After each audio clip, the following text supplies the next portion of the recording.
সব কিছু কিন্তু ভালো থাকে যত্নেই। হ্যালো ভিউয়ার্স, আসসালামু আলাইকুম। আপনারা সবাই কেমন আছেন? তো সকালবেলা ঘুম থেকে উঠে তো চা বসিয়ে দিয়েছি, আর এদিক দিয়ে আমাদের রোদ উঠে গেছে আর ধানের কাজও শুরু হয়ে গেল। ভাবি আর মাসি সহ ধান বাদ দিচ্ছিল আজকে। আমাদের সেতু ধানগুলো বাদিয়ে আজকে শুকাতে দিবে, কারণ এই ধানগুলোতে অনেক বেশি পাতান ছিল।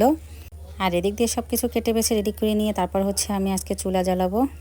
গতকালকে রাতে যা যা তরকারি ছিল তা দিয়ে আজকে সকালবেলা আমরা খেয়ে নিয়েছি। তো আজকে হচ্ছে আমি তো ডিম রান্না করব, হাঁসের ডিম আর মুরগির ডিম একসঙ্গে হচ্ছে আমি সিদ্ধ দিয়েছি। মুরগির ডিমটা আমার মেয়ে খাবার, হাঁসের ডিম আমাদের জন্য। আর ওদিক দিয়ে গেলাম যে একটু শাক তুলে নিয়ে আসি। কিছুদিন আগে আমি ডাটাগুলো লাগিয়েছিলাম, বাট হচ্ছে আমি আর দেখিনি, খোঁজখবর নিইনি। দেখি শাকগুলো বড় হয়ে গেছে, অতিরিক্ত বড় হয়ে পরে আবার পোকাও ধরেছে, নেয়ার মতোই না। এই জন্যই কথাটা বললাম যে কোনো জিনিস আসলে যত্নেই ভালো থাকে, সেটা সম্পর্কেই হোক আর যে কোনো গাছেই হোক। তো এদিক থেকে হচ্ছে আজকে আমি বেগুন দিয়ে রান্না করব হচ্ছে ডিম ভুনা। এই রেসিপিটা হচ্ছে অবশ্যই আপনারা একদিন হলেও ফলো করবেন, আর আপনারা যদি না খেয়ে থাকেন অবশ্যই রান্না করবেন।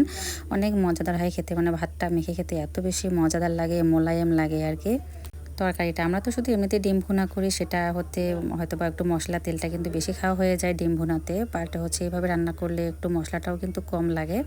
তো বেগুনটা হচ্ছে আমি চিকন চিকন করে হচ্ছে কেটে নিয়েছি, আর এদিক দিয়ে হচ্ছে পেঁয়াজটা একটু লাল লাল করে ভেজে নিয়ে এখানে সব ধরনের মশলাগুলো দিয়ে আমি কষিয়ে নিলাম। এখানে মশলা বলতে শুধু হচ্ছে শুকনো মরিচের গুঁড়া আর হচ্ছে 5 মশলার গুঁড়ো আমি অ্যাড করে দিয়েছি, আর স্বাদ মতো লবণ, হলুদের গুঁড়ো। তো সব কিছু মশলা কষিয়ে নেওয়ার পরে হচ্ছে আমি বেগুনগুলো দিয়েছি। বেগুনগুলোতে হচ্ছে একটু ভাপ নিয়ে কষিয়ে এরপরে হচ্ছে আমি পানি দিয়েছি। পানি দেওয়ার পরে কিন্তু আমি ডিমগুলো এখানে দিয়ে দিয়েছি। রান্নাটা হচ্ছে কিন্তু অনেকটাই সহজ এবং খুব দ্রুতই হচ্ছে হয়ে যায়। আর এদিক দিয়ে হচ্ছে আজকে আমি মাছের ডিম ভাজি করব পটল দিয়ে। তো পটলগুলো হচ্ছে তো আমি চিকন করে কেটে নেওয়ার পরে এখানে হচ্ছে বেশি করে পরিমাণে আর কি মরিচ পেস্টটা দিয়েছি। মাছের ডিম ভাজিতে অবশ্যই বেশি করে মরিচ পেস্টটা দেবেন। ওই ডিম ভাজিটা খেতে কিন্তু অনেকটাই মজাদার হয়। আর এদিক দিয়ে হচ্ছে মাছের ডিমগুলো দিয়ে এবার হাত দিয়ে ভালোভাবে আমি মাখিয়ে নিচ্ছি। এখানে স্বাদ মতো লবণ, হলুদের গুঁড়ো আর হচ্ছে তো মশলার গুঁড়ো দিয়েছি, 5 মশলার জিরে। এবার সব কিছু এভাবে হাত দিয়ে ভালো করে মাখিয়ে হচ্ছে আমি একবারে পানি দিয়ে দিলাম। পানি দিয়ে তো চুলায় বসিয়ে দিয়েছি, আর এটা কিন্তু হচ্ছে ঘন ঘন এভাবে নেড়েচেড়ে দিতে হবে, কারণ মাছের ডিমটা কিন্তু খুব দ্রুত বসে যায়।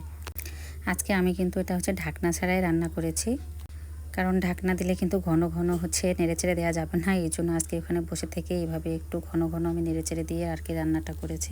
গরম গরম ভাত আর এই গরম গরম মাছের ডিম ভাজি খেতে কিন্তু অনেক ভালো লাগে। আর মাছের ডিম ভাজিতে কিন্তু অতিরিক্ত তেল খরচ হয়, বিশ্বাস করবেন না। আমি যাবো তো মনে হয় এটা ভিডিওতে দেখাইনি, 3বার তেল দিয়েছি।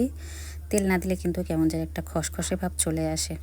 আর তেলের পরিমাণটা ঠিকঠাক থাকলে ভাজিটা দেখতে অনেকটা মোলায়েম লাগে। তো আমার আজকের রান্নাটা আপনাদের কাছে কেমন লাগলো অবশ্যই একটু কমেন্টসে জানাবেন। আর এইভাবে হচ্ছে অবশ্যই আপনারাও রান্না করে পরিবারকে খাওয়াবেন, যদি আর কি ভালো লেগে থাকে।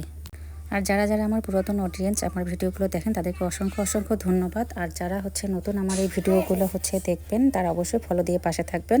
আল্লাহ হাফেজ।